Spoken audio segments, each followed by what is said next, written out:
உருளைக்கிழங்கு இந்த மாதிரி கட் பண்ணி சட்டியில் எண்ணெய் ஊற்றி இந்த உருளைக்கிழங்கு உப்பு இது ரெண்டுத்தையும் போட்டுட்டு நல்லா ஃப்ரை பண்ணி விடணும். அடுப்பை சிம்மில் வச்சுட்டு கொஞ்சம் நேரம் மூடி போட்டு இடையே அடிப்பிடிக்காமல் கிண்டி விட்டோன்னா உருளைக்கிழங்கு நல்லா வெந்துடும். ஒரு 5 மினிட்ஸ்லேயே வெந்துடும். அதுக்கப்புறம் வீட்டில் அரைச்ச குழம்பு பொடி கொஞ்சம் போட்டு ஒரு 2 நிமிஷம் கிண்டி விட்டோன்னா நல்லா ரோஸ்ட் ஆயிரும் உருளைக்கிழங்கு.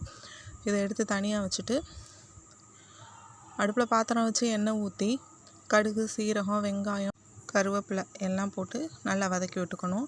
இது நல்லா வதங்கினோன்னா ஒரு தக்காளி போட்டு இடித்த பூண்டும் சேர்த்து நல்லா கிளறி விட்டுக்கணும்.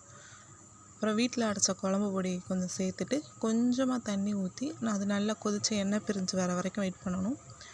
நல்லா எண்ணெய் பிரிஞ்சு வந்தோடனே வடித்த சாதத்தை அதில் போட்டுட்டு ரோஸ்ட் பண்ணி வச்சுருக்க உருளைக்கிழங்கையும் அதில் போட்டு நல்லா கிளறி விட்டு எடுத்தோன்னா உருளைக்கிழங்கு சாதம் ரெடி.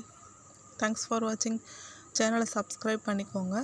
இந்த ரெசிபியை ட்ரை பண்ணி பார்த்துட்டு எப்படி இருக்குன்னு கமெண்ட் பண்ணுங்கள். தேங்க்யூ.